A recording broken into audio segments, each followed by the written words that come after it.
2022ની વાત છે। આજે 24/7/2025 આજે રાત 3 વર્ષ પૂરા થયા છે। LCB પીઆઈ અત્યારે હાલમાં ફરજ બજાવે છે પીઆઈ પંડ્યા સાહેબ, એમની જુગારની ખોટી રેડ પાડેલી હતી રાજપર રોડ ઉપર।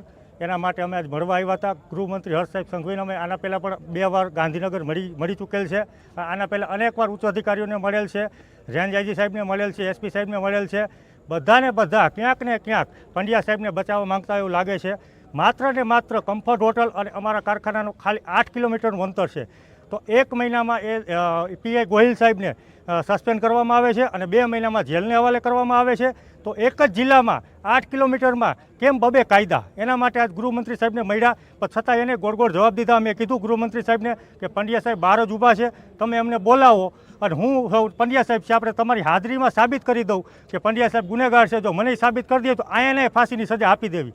તો ગૃહમંત્રી સાહેબ કે જોઈ લેશું, તમને અઠવાડિયા પછી બોલાવી। બધા માત્ર ને માત્ર ગોળ વાતું કરે છે, કેમ કે ક્યાંક ને ક્યાંક પંડ્યા સાહેબને બચાવવાની વાતું છે। બીજા પીઆઈને સસ્પેન્ડ કરી અને જેલના હવાલે કરવામાં આવે છે, એક પીઆઈને પ્રમોશન કરી LCBના પીઆઈ તરીકે બેસાડવામાં આવે છે। તો આનાથી મોટી ગુંડાગર્દી કઈ હોય?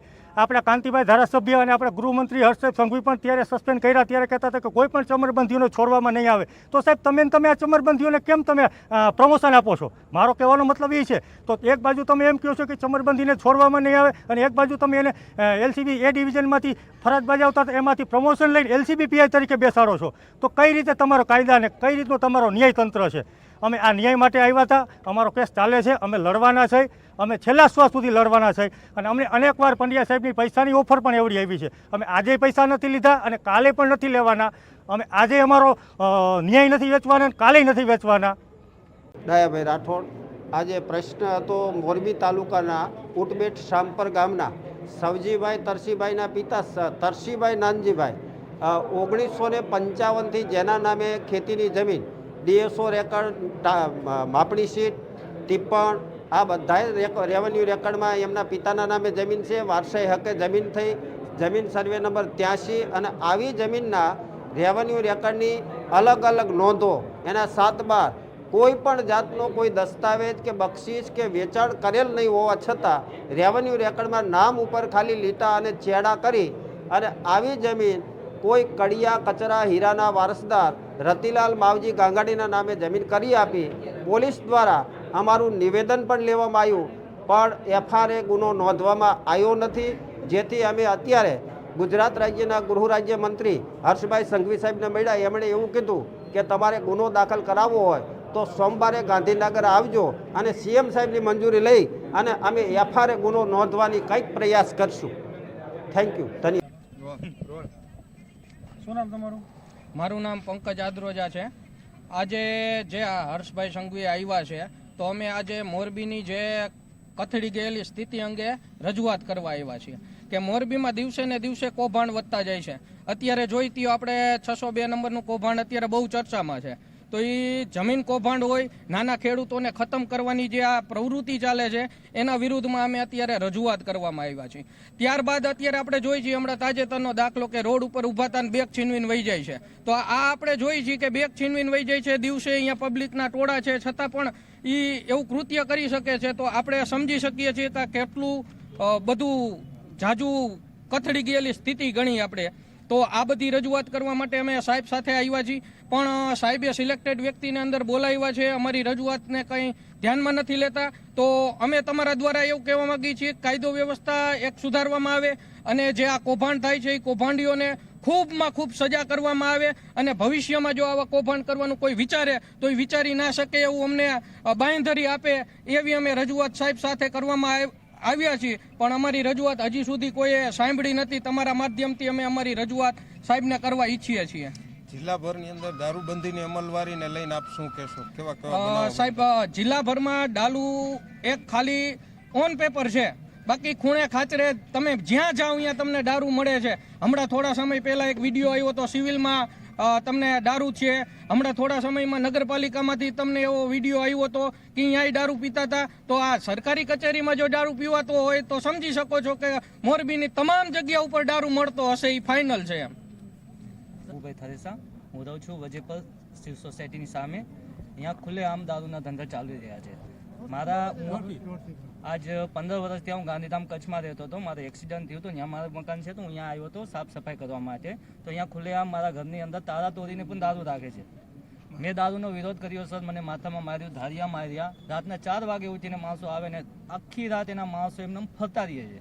તમે પોલીસને રજૂઆત કરી આ બાબતે? સર પોલીસને રજૂઆત કરી, એ લોકોએ એક દિવસ રાખ્યા મને કે અમે આખી રાત રાખશું. તો કાલે રાતે હું પોલીસ ચોકી હતો તો પોલીસના થકે રાત્રે કેટલા 1 વાગ્યાથી લઈને સવારના 6 વાગ્યા સુધી બધા મારા ઘરના દરવાજે ફરતા હતા. મારા ઘરનું તોડફોડ કરી નાખ્યું, મારા ઘરના લાઇટના વાયર કાપી નાખ્યા છે સર.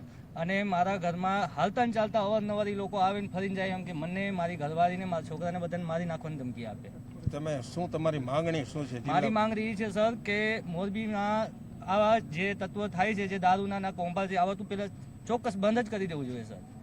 કે બીજી વાર કોઈ સાથે આવી રીતે આમાં જો અપંગ સાથે થઈ શકે તો બીજા સાથે શું ના થઈ શકે? તમારી ફરિયાદ લેવામાં આવી હતી? સર ફરિયાદ લેવામાં આવી હતી, પણ તરત જ એ લોકોને બહાર મૂકી દીધા રાતે. ક્યાંથી આવો છો, શું રજૂઆત છે? અમે મોરબીમાં જ છીએ અને અત્યાર સુધી અમે સાહેબની ઇંતજાર કરતા હતા, રાહ જોતા હતા સંઘવી સાહેબની, આપણા ગૃહપ્રધાન. તો સારો એવો સમયથી અમે અહીંયા રાહ જોઈ રહ્યા છીએ અને અહીંયાથી એવી માહિતી મળી કે જેને બોલાવી એને આવવાનું. તો અમે તો અમારી રજૂઆત કરવા માટે આવ્યા છીએ, જનતાની રજૂઆત કરવા માટે આવ્યા છીએ. આજ છેલ્લા 8 થી 10 દિવસથી આ જે મોરબીની અંદર પરિસ્થિતિ છે એ આજની નથી, એ આજ વર્ષોથી આ છે. ખાલી 5 ઇંચ વરસાદ ન થયો અને આ પરિસ્થિતિ ઊભી થઈ તો આપણને એમ થયું કે હર્ષ સંઘવી સાહેબને આપણે આની રજૂઆત કરી. જ્યાં જ્યાં ટ્રાફિકની સમસ્યા છે અહીંયા પુલની વ્યવસ્થા થાય, ટ્રાફિક સમસ્યા હળવી થાય, જ્યાં જ્યાં કેમેરાની જરૂર છે અહીંયા કેમેરા લગાવે, એટલે આમ પોલીસ ખાતાને બી એને ઉપરથી સારી સુવિધા ગોઠવવામાં ખબર પડે. અને જ્યાં જ્યાં લાઇટો નથી, ઘણી જગ્યાએ લાઇટો નથી, લગભગ નવા 3 બ્રિજ બન્યા છે, બ્રિજ ઉપર ક્યાંય લાઇટ નથી તો એની લાઇટની વ્યવસ્થા થાય. કે ઘણા બધા ક્રાઇમો બને છે જ્યાં અંધારું હોય છે ને પબ્લિકની આવર જવર વધારે હોય છે.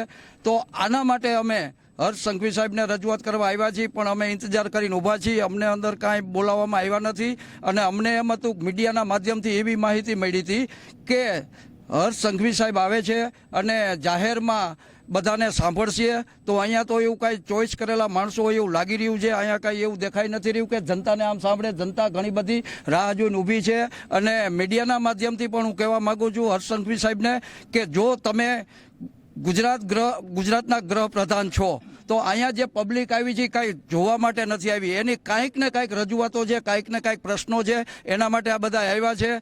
તો સાહેબને અમારી એક વિનંતી છે, અમને બધાને જરા 10 જ મિનિટ અમને બધાને સાંભળે અને અમારી વ્યથા શું છે એને જરાક સાંભળે અને અમારી તકલીફો શું છે, મોરબીની તકલીફો શું છે, અમારી એકની નથી આખા મોરબીની શું તકલીફો છે એને જરાક ધ્યાનમાં લે અને આના માટે કાંઈક કાયદાકીય રીતે પક્ષની રૂએ, સરકારની રૂએ, સત્તાની રૂએ કાંઈ પણ ઉકેલ આવે એવું આ મોરબી જિલ્લાના પ્રવાસ દરમિયાન આ વિસ્તારના ચૂંટાયેલા સૌ પ્રતિનિધિઓ દ્વારા અનેક કેસો બાબતે જે લેટર લખ્યા હોય, એના સિવાય અરજદારોએ જે ઉચ્ચ અધિકારીઓને ઈમેલ કર્યા હોય, મારી ઓફિસમાં ઈમેલ કર્યા હોય, એવા 52થી વધારે અરજદારોને, અલગ અલગ સંસ્થાઓના આગેવાનોને અને એમના વિષયોને લઈને કરીબન 2.5 કલાક સુધી આ બધા જ અરજદારોને રૂબરૂ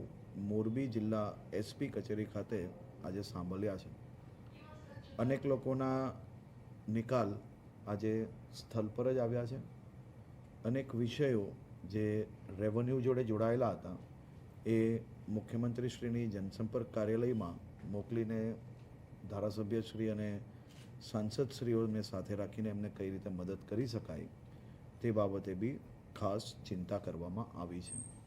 સાથે સાથે મોરબી જિલ્લા પોલીસ દ્વારા જે પ્રકારે છેલ્લા 2.5 વર્ષમાં અને ખાસ કરીને છેલ્લા 125 દિવસમાં એક પછી એક અસામાજિક તત્વોની સામે જે કડક પગલાં ભરાયા છે તેના બદલ બી અનેક લોકોએ આજે આભાર માન્યો છે.